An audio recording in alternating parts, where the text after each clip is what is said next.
Assalamualaikum warahmatullahi wabarakatuh. Apa kabar kelas 9? Semoga selalu sehat ya. Hari ini kita akan belajar tentang listrik statis dan elektroskop.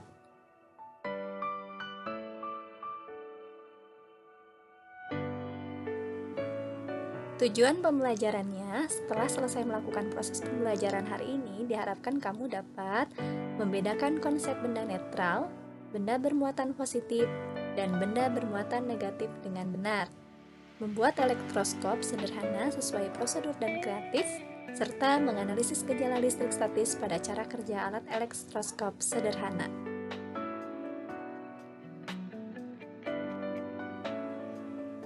Manfaat pembelajaran. Manfaat yang bisa diperoleh dari belajar materi ini adalah menerapkan konsep listrik statis untuk menjelaskan fenomena yang terjadi dalam kehidupan sehari-hari, dan diharapkan nantinya kamu bisa membuat peralatan teknologi yang didasari oleh konsep gejala listrik statis.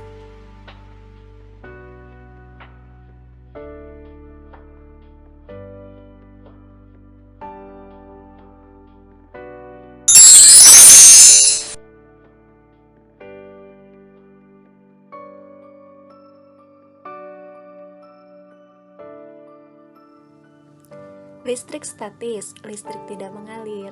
Pernahkah kamu menggosokkan penggaris plastik ke rambut, kemudian didekatkan dengan sobekan kertas kecil? Apa yang terjadi? Oh, ternyata penggaris plastik tersebut dapat menarik sobekan kertas. Mengapa hal ini bisa terjadi? Nah, untuk menjawab pertanyaan ini, mari kita pelajari tentang atom terlebih dahulu.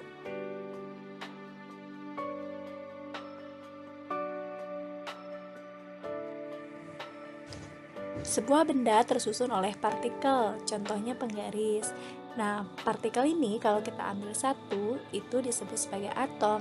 Atom ini tersusun lagi oleh muatan listrik, yaitu ada yang muatan netral atau neutron, proton muatan positif, dan elektron muatan negatif. Elektron bergerak mengelilingi inti atom pada lintasannya dan mendapat gaya tarik dari inti atom. Gaya ikat atau gaya tarik inti terhadap elektron antara bahan yang satu dengan bahan lainnya berbeda. Elektron dapat lepas dari ikatannya dan berpindah ke atom lain, bisa benda yang sama atau bahkan ke benda yang berbeda. Perpindahan elektron menyebabkan perubahan muatan suatu atom.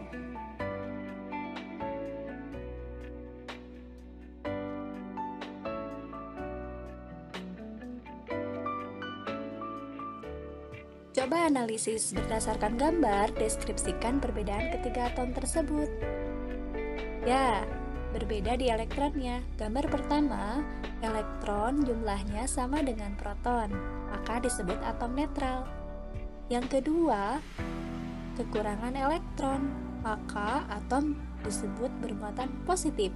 Dan yang ketiga, kelebihan elektron, maka atom disebut bermuatan negatif. Sifat muatan listrik, muatan sejenis yaitu positif dengan positif atau negatif dengan negatif itu sifatnya tolak-menolak. Dan muatan berbeda jenis, misalkan positif dengan negatif, itu sifatnya tarik-menarik. Muatan listrik tidak dapat dilihat oleh mata secara langsung, tetapi efeknya dapat dirasakan dan diamati gejalanya. Bagaimana membuat benda bisa bermuatan? Benda dapat bermuatan listrik dengan cara digosok-gosokkan. Cara ini memberi energi kepada elektron untuk berpindah ke atom lain di benda yang sama atau bahkan pindah atau loncat ke benda yang lain. Perpindahan elektron ini menyebabkan benda memiliki muatan.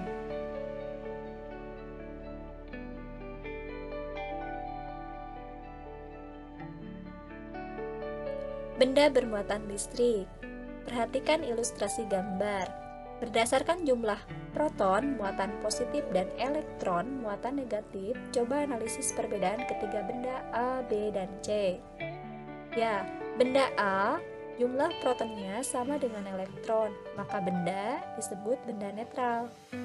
Benda B, kekurangan elektron, maka benda B disebut benda bermuatan positif. Benda C, kelebihan elektron, maka benda C disebut benda bermuatan negatif.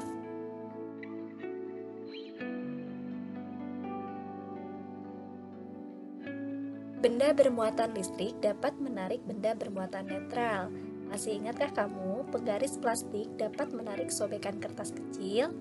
Benda bermuatan listrik akan mempengaruhi muatan tidak sejenis pada benda netral dan berupaya menarik ke arahnya.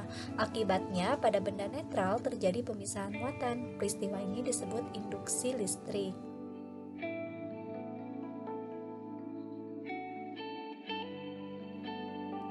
Penggaris yang digosok ke rambut akan menjadi benda bermuatan negatif sehingga dapat menarik serpihan kertas karena kertas tersebut terinduksi oleh penggaris. Elektron pada serpihan kertas ditolak oleh penggaris dan pindah ke ujung yang lainnya, sedangkan muatan positif akan ditarik oleh penggaris. Karena ukuran kertas yang kecil dan ringan, maka kertas menjadi tertarik ke atas. Pada contoh lain, karena ukuran benda yang lebih besar, maka terkadang elektronnya saja yang terpengaruh. Benda hanya diam, elektron bergerak mengalir sesuai dengan induksi yang terjadi.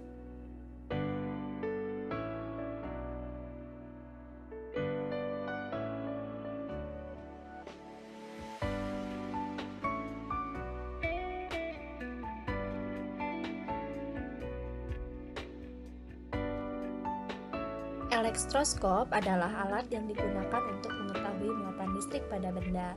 Alat ini terdiri dari kepala elektroskop, konduktor, daun elektroskop, dan dinding penutup.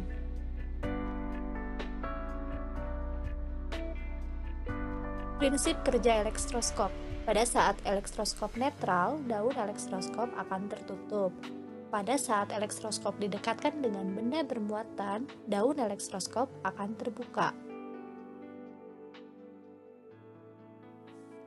Contohnya seperti ini. Ketika kepala elektroskop didekatkan benda bermuatan positif, maka elektron pada batang logam akan terinduksi mengalir ke atas, sedangkan pada bagian bawah tersisa muatan positif saja.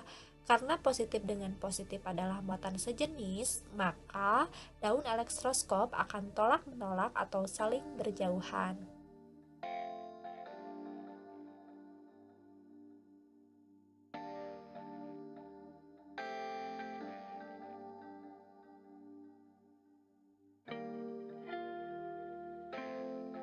Contoh elektroskop sederhana.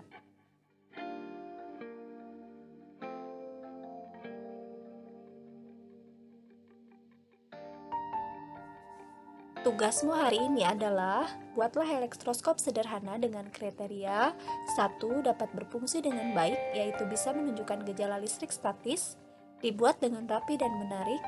Kemudian dibuat juga foto atau video tentang cara membuat elektroskop sederhana berdurasi kurang dari 5 menit. Cara membuat silahkan kalian tonton sendiri tutorial yang ada di laman YouTube. Pilih menurut kamu yang paling mudah diikuti. Berikut ada link yang bisa kamu tonton. Langkah step membuat elektroskop sederhana. 1. Tentukan jenis proyek. 2. Buatlah desain proyek. 3. Kerjakan proyek sesuai prosedur. 4. Uji coba keberhasilan alat. Dan yang terakhir, komunikasikan dan buat ulang.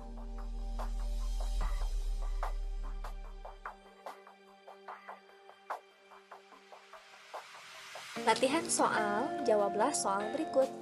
Berdasarkan ilustrasi gambar, tentukanlah jenis benda A, B, dan C berdasarkan analisis jumlah muatan yang dimiliki oleh benda tersebut. Yang A, proton dan elektronnya sama. Yang B, kekurangan elektron. Yang C, kelebihan elektron. Di akhir pembelajaran, siap-siaplah untuk melakukan post-test. Ini adalah link Google Form yang harus kamu isi. Cukup sekian dari Ibu, terima kasih telah menyaksikan. Selamat bekerja dan selamat belajar. Wassalamualaikum warahmatullahi wabarakatuh.